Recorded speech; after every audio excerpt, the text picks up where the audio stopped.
MLC గారు హంద్రీనివా గురించి చర్చలో పాల్గొనేందుకు మేము సిద్ధంగా ఉన్నామని తెలియజేసేందుకు మీడియా ముందుకు రావడం కూడా చూసాం. ఆయన సందేశాన్ని కూడా మీకు స్పష్టంగా వివరించడం, ఏ విధంగా హంద్రీనివా స్టార్ట్ అయింది, ఏ రకంగా దాన్ని ఎవరి హయాంలో పూర్తి స్థాయిలో అది రూపుదిద్దుకుంది, మళ్ళా తర్వాత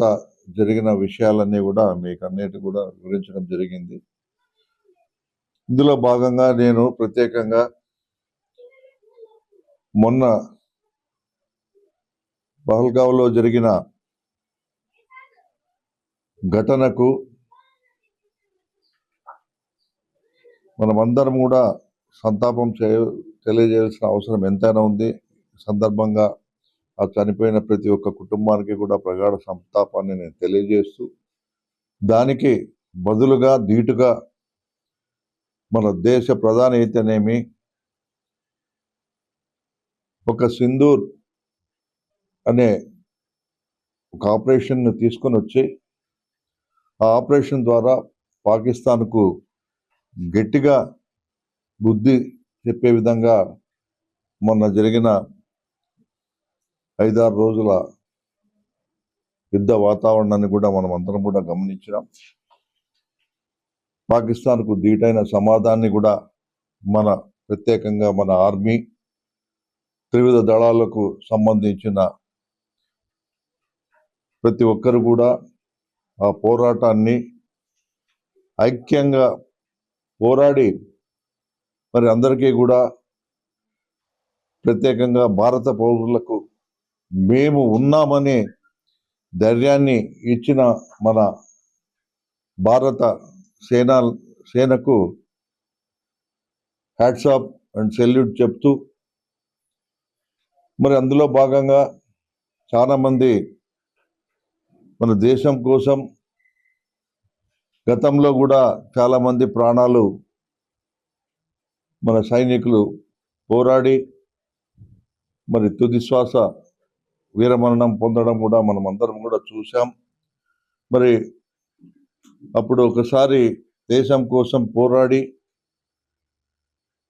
ప్రాణాలు కోల్పోయిన వ్యక్తికి గత ప్రభుత్వంలో దాదాపుగా 50 లక్షల రూపాయలు అప్పుడు మన ప్రభుత్వం ప్రకటించాం, జగన్మోహన్ రెడ్డి గారి ముఖ్యమంత్రిగా ఉన్నప్పుడు. మరి ఇప్పుడు కూడా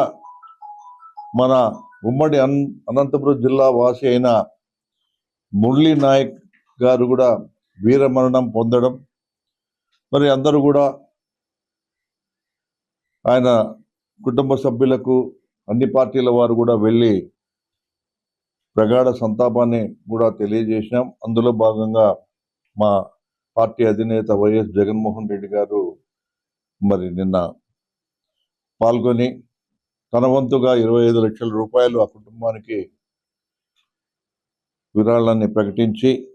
ఆ కుటుంబానికి పూర్తి స్థాయిలో మేము అండగా ఉంటామని ధైర్యాన్ని ఇచ్చేందుకు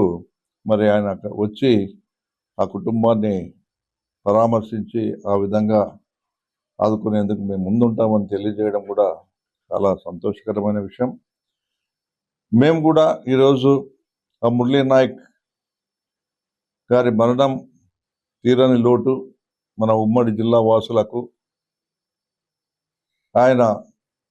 చిరస్మరణీయుడిగా మరి ఈ వారుకు గుర్తుగా ఎప్పుడు కూడా మన గుండెల్లో పదిలంగా ఉంటాడని,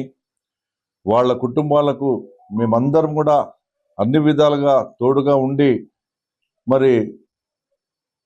అన్ని విధాలుగా మరి ఆ కుటుంబానికి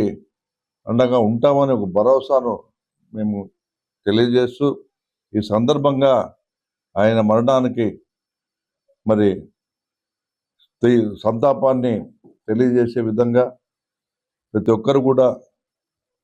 2 నిమిషాలు మౌనం పాటిస్తాం. ఆ విధంగా మన యొక్క సంతాపాన్ని తెలియజేయాల్సిందిగా ఇక్కడ విచ్చేసిన నాయకులకు అందరికీ కూడా విజ్ఞప్తి చేస్తాం.